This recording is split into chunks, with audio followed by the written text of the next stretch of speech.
Hello दोस्तों, स्वागत है आपका मेरे यूट्यूब चैनल पूजा पाठ में। जय श्री हरि विष्णु। जो मनुष्य प्रतिदिन भागवत के आधे श्लोक या चौपाई श्लोक का पाठ अथवा श्रवण करता है उसे 1000 गोदान का फल प्राप्त होता है। भगवान श्री वेद व्यास जी द्वारा रचित श्रीमद् भागवत महापुराण के दिव्य ज्ञान के माध्यम से अपनी पिछली प्रस्तुति में हमने आपको भक्ति का दुख दूर करने के लिए नारद जी के साधन की कथा सुनाई थी। आज की प्रस्तुति में हम आपको भक्ति के कष्ट की निवृत्ति और भागवत के महात्म्य की कथा सुना रहे हैं। नारद जी सनकादि से कहते हैं, अब मैं भक्ति ज्ञान और वैराग्य को स्थापित करने के लिए प्रयत्नपूर्वक श्री सुखदेव जी के कहे हुए भागवत शास्त्र की कथा द्वारा ज्ञान यज्ञ करूंगा। यह यज्ञ मुझे कहाँ करना चाहिए? आप इसके लिए कोई स्थान बता दीजिए। आप लोग वेद के परागम शास्त्र की महिमा सुनाइए। यह भी बताइए कि श्रीमद् भागवत की कथा कितने दिनों में सुनानी चाहिए और उसके सुनने की विधि क्या है। सनकादि ने कहा, हे नारद जी, आप बड़े विनीत और विवेकी हैं।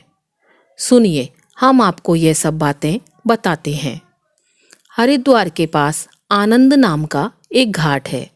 वहाँ अनेकों ऋषि रहते हैं तथा देवता और सिद्ध लोग भी उसका सेवन करते रहते हैं। भांति भांति के वृक्ष और लताओं के कारण वह बड़ा सघन है और वहाँ बड़ी कोमल नवीन बालू बिछी हुई है। वह घाट बड़ा ही सुरम्य और एकांत प्रदेश में है।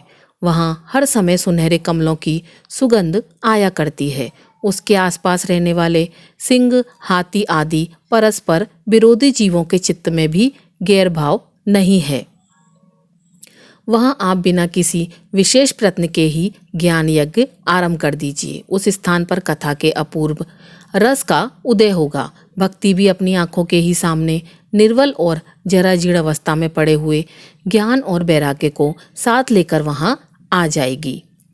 क्योंकि जहाँ श्रीमद् भागवत की कथा होती है वहाँ यह भक्ति आदि अपने आप पहुँच जाते हैं और वहाँ कानों में कथा के शब्द पढ़ने से ये तीनों तरुण हो जाएंगे। सूत जी कहते हैं, इस प्रकार कहकर नारद जी के साथ सनकादि भी श्रीमद् भागवत कथामृत का पान करने के लिए वहाँ से तुरंत गंगा घाट पर चले आए। जिस समय वे तट पर पहुँचे, भूलोक, देवलोक और ब्रह्मलोक सभी जगह इस कथा का हल्ला हो गया। जो भगवत कथा के रसिक थे वे सभी श्रीमद् भागवत मृत का पान करने के लिए सबसे आगे दौड़ दौड़ कर आने लगे।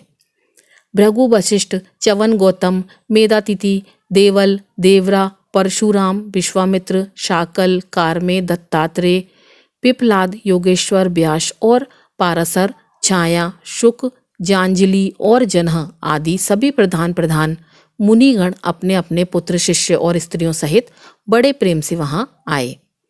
इसके सिवाय वेद, वेदांत, उपनिषद, तंत्र, मंत्र, 17 पुराण और 6 शास्त्र भी मूर्तिमान होकर वहाँ उपस्थित हुए। गंगा आदि नदियाँ, पुष्कर आदि सरोवर, कुरुक्षेत्र आदि समस्त क्षेत्र, सारी दिशाएं, दंडक आदि वन, हिमालय आदि पर्वत तथा देव, गंधर्व और दानव आदि सभी कथा सुनने चले आए। जो लोग अपने गौरव के कारण नहीं आए, महर्षि भृगु उन्हें समझा बुझाकर ले आए। तब कथा सुनाने के लिए दीक्षित होकर श्री कृष्ण परायण सनकादि नारद जी के दिए हुए श्रेष्ठ आसन पर विराजमान हुए। उस समय सभी श्रोताओं ने उनकी वंदना की। श्रोताओं में वैष्णव, विरक्त, सन्यासी और ब्रह्मचारी लोग आगे बैठे और उन सबके आगे नारद जी विराजमान हुए। एक ओर ऋषिगण, एक ओर देवता, एक ओर वेद और उपनिषद आदि तथा एक ओर तीर्थ बैठे और दूसरी ओर स्त्रियां बैठीं। उस समय चारों ओर जय जयकार, नमस्कार और शंख का शब्द भी होने लगा और अबीर, गुलाल, खील एवं फूलों की खूब वर्षा होने लगी। कोई देव श्रेष्ठ तो विमानों पर चढ़कर वहां बैठे हुए सब लोगों पर कल्प वृक्ष के पुष्पों की वर्षा करने लगे। सूत जी कहते हैं, इस प्रकार पूजा समाप्त होने पर जब सब लोग एकाग्रचित हो गए तब सनकादि ऋषि महात्मा नारद को श्रीमद् भागवत का महत्म स्पष्ट करके सुनाने लगे। सनकादि ने कहा, अब हम आपको इस भागवत शास्त्र की महिमा सुनाते हैं। इसके श्रवण मात्र से मुक्ति हाथ लग जाती है। श्रीमद् भागवत की कथा का सदा सर्वदा सेवन आस्वादन करना चाहिए। इसके श्रवण मात्र से श्री हरि भक्त के हृदय में विराजमान हो जाते हैं। इस ग्रंथ में 18,000 श्लोक और 12 स्कंध हैं तथा श्री सुखदेव और राजा परीक्षित के संवाद हैं। आप यह भागवत शास्त्र ध्यान देकर सुनिए। जीव तभी तक अज्ञानवश इस संसार चक्र में भटकता है जब तक क्षण भर के लिए भी कानों में इस सुख शास्त्र की कथा नहीं पड़ती। बहुत से शास्त्र और पुराण सुनने से क्या लाभ है? उनसे तो व्यर्थ का भ्रम बढ़ता है।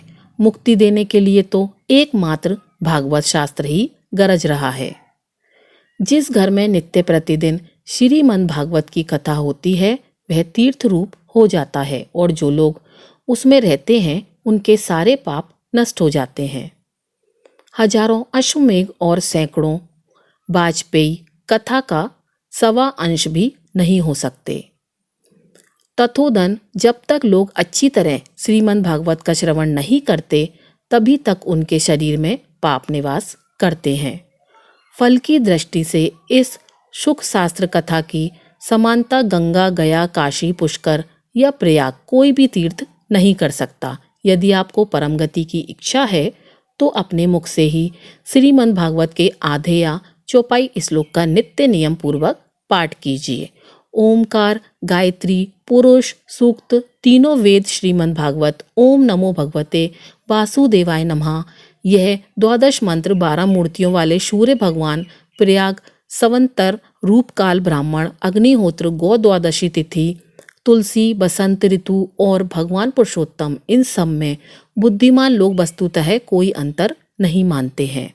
जो पुरुष अर्थ सहित श्रीमद् भागवत का पाठ करता है उसके करोड़ों जन्मों का पाप नष्ट हो जाता है, इसमें तनिक भी संदेह नहीं है।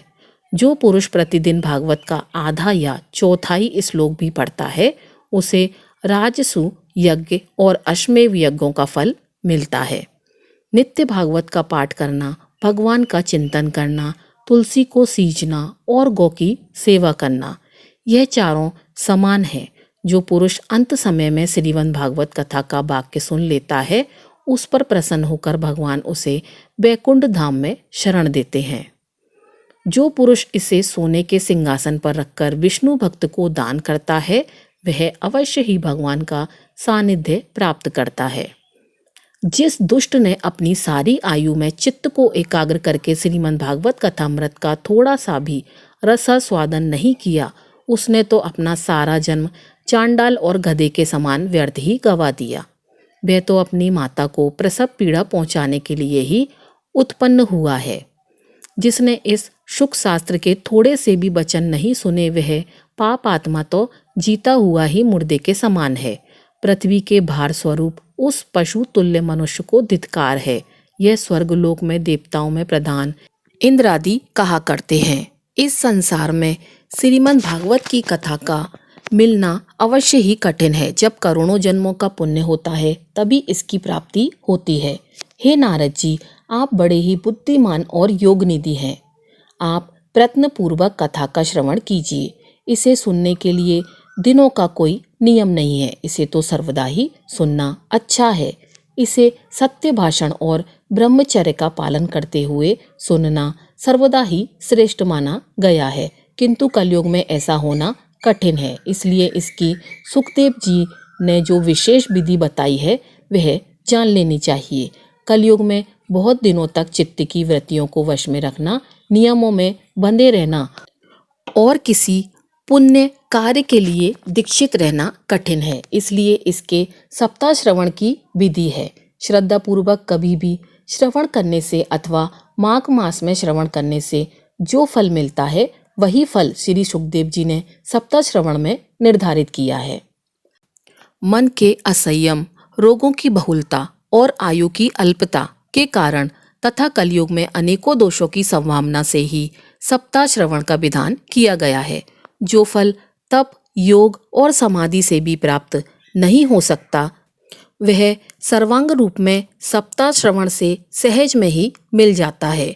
सप्ताह श्रवण यज्ञ से बढ़कर है, तप से कहीं बढ़कर है, तीर्थ सेवन से तो सदा ही बड़ा है, योग से बढ़कर है, यहाँ तक कि ध्यान और ज्ञान से भी बढ़कर है, अर्थात यह सबसे बढ़कर है। शौनक जी ने पूछा, सूत जी, यह तो आपने बड़े आश्चर्य की बात कही है। अवश्य ही यह भागवत पुराण योग वेता ब्रह्मा जी के भी आदि कारक श्री नारायण का निरूपण करता है, परंतु यह मोक्ष की प्राप्ति में ज्ञान आदि सभी साधनों का तिरस्कार करके इस युग में उनसे भी आगे कैसे बढ़ा। सूत जी ने कहा, हे शौनक जी, जब भगवान श्री कृष्ण इस धरा धाम को छोड़कर अपने नित्य धाम को जाने लगे, तब उनके मुखराविंद से एकादश स्कंद का ज्ञान उपदेश सुनकर भी उद्धव जी ने पूछा कि हे गोविंद, अब आप तो अपने भक्तों का कार्य करके परधाम को पधारना चाहते हैं, किंतु मेरे मन में एक बड़ी चिंता है, कृपया उसे सुनकर आप मुझे शांत कीजिए। अब घोर कलिकाल आया ही समझिए, इसलिए संसार में अनेकों दुष्ट प्रकट हो जाएंगे। उनके संसर्ग से जब अनेकों सत्पुरुष भी उग्र प्रकृति के हो जाएंगे, तब उनके भार से दबकर यह गोरूपिनी पृथ्वी किसकी शरण में जाएगी। हे कमल नयन, मुझे तो आपको छोड़कर इसकी रक्षा करने वाला कोई दूसरा नहीं दिखाई देता, इसलिए हे भक्त वत्सल, आप साधुओं पर कृपा करके यहाँ से मत जाइए। भगवान आपने निराकार और चित्त मात्र होकर भी भक्तों के लिए ही तो यह सगुण रूप धारण किया है, फिर भला आपका वियोग होने पर बेभक्तजन पृथ्वी पर कैसे रह सकेंगे। निर्गुण उपासना में तो बड़ा कष्ट है, इसलिए कुछ और विचार कीजिए। प्रभु इस प्रकार प्रभास क्षेत्र में उद्धव जी के यह वचन सुनकर भगवान सोचने लगे कि भक्तों के अवलंबन के लिए मुझे क्या व्यवस्था करनी चाहिए। हे शौनक जी, तब भगवान ने अपनी सारी शक्ति भागवत में रख दी और वे स्वयं अंतर्ध्यान होकर इस भागवत रूपी समुद्र में प्रवेश कर गए। इसलिए यह भागवत भगवान की साक्षात शब्दमयी मूर्ति है।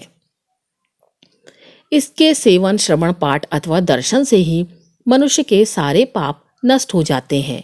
इसी से इसका सप्ताह श्रवण सबसे बढ़कर माना गया है और कलयुग में तो अन्य सब साधनों को छोड़कर यही प्रधान धर्म बताया गया है। कलिकाल में यही ऐसा धर्म है जो दुख, दरिद्रता, दुर्भाग्य और पापों का नाश कर देता है तथा काम, क्रोध आदि शत्रुओं पर विजय दिलाता है। अन्यथा भगवान की इस माया से पीछा छुड़ाना देवताओं के लिए भी कठिन है। मनुष्य तो इसे छोड़कर ही कैसे रह सकते हैं। अतः इससे छूटने के लिए भी सप्ताह श्रवण का विधान किया गया है। सूत जी कहते हैं कि हे शौनक जी, जिस समय सनकादि मुनीश्वर इस प्रकार सप्ताह श्रवण की महिमा का बखान कर रहे थे, उस सभा में एक बड़ा आश्चर्य हुआ। उसे मैं तुम्हें सुना रहा हूँ, सुनो। वहाँ तरुणा अवस्था को प्राप्त हुए अपने दोनों पुत्रों के साथ लिए विश्वत प्रेमा रूपा भक्ति बार बार श्री गोविंद हरे मुरारी हे नाथ नारायण वासुदेवा आदि भगवान नामों का उच्चारण करती हुई अकस्मात प्रकट हो गईं। सभी सदस्यों ने देखा कि परम सुंदरी भक्ति रानी भागवत के अर्थों का आभूषण पहने वहां पधारी। मुनियों की उस सभा में सभी यह तर्क वितर्क करने लगे कि यह यहाँ कैसे आईं, कैसे प्रकट हुई। तब सनकादि ने कहा, यह भक्ति देवी अभी अभी कथा के अर्थ से निकली हैं। उनके यह वचन सुनकर भक्ति ने अपने पुत्रों सहित अत्यंत विनम्र होकर सनत कुमार जी से कहा, हे मुनि, मैं कलयुग में नष्ट सी हो गई थी। आपने कथामृत से सींच कर मुझे फिर पुष्ट कर दिया। अब आप यह बताइए कि मैं कहाँ रहूं। यह सुनकर सनकादि ने उनसे कहा, तुम भक्तों को भगवान का स्वरूप प्रदान करने वाली, अनन्य प्रेम का संपादन करने वाली और संसार रोगों का निर्मूलन करने वाली हो। अतः तुम धैर्य धारण करके नित्य निरंतर भक्तों के हृदय में निवास करो। यह कलयुग के दोष भले ही सारे संसार पर अपना प्रभाव डालें, किंतु वहां तुम पर इनकी दृष्टि भी नहीं पड़ सकेगी। इस प्रकार उनकी आज्ञा पाते ही भक्ति तुरंत भगवत भक्तों के हृदय में विराजमान हो गई। जिनके हृदय में एकमात्र श्री हरि की भक्ति निवास करती है, वे त्रिलोकी में अत्यंत निर्धन होने पर भी परम धन्य हैं, क्योंकि इस भक्ति की डोरी से बंधक तो साक्षात भगवान भी अपना परम धाम छोड़कर उनके हृदय में आकर बस जाते हैं। भूलोक में यह भागवत साक्षात परब्रह्म का विग्रह है। हम इसकी महिमा का कहाँ तक वर्णन करें। इसका आश्रय लेकर इसे सुनाने से तो सुनने और सुनाने वाले दोनों को ही भगवान श्री कृष्ण की शरण प्राप्त हो जाती है। तो यह थी भक्ति के कष्ट की निवृत्ति और भागवत के महात्म्य की अद्भुत कथा। हम आशा करते हैं कि आपको यह कथा अच्छी लगी होगी। अगर अच्छी लगी हो तो वीडियो को लाइक कीजिएगा और चैनल को सब्सक्राइब कीजिएगा। आपका दिन शुभ हो।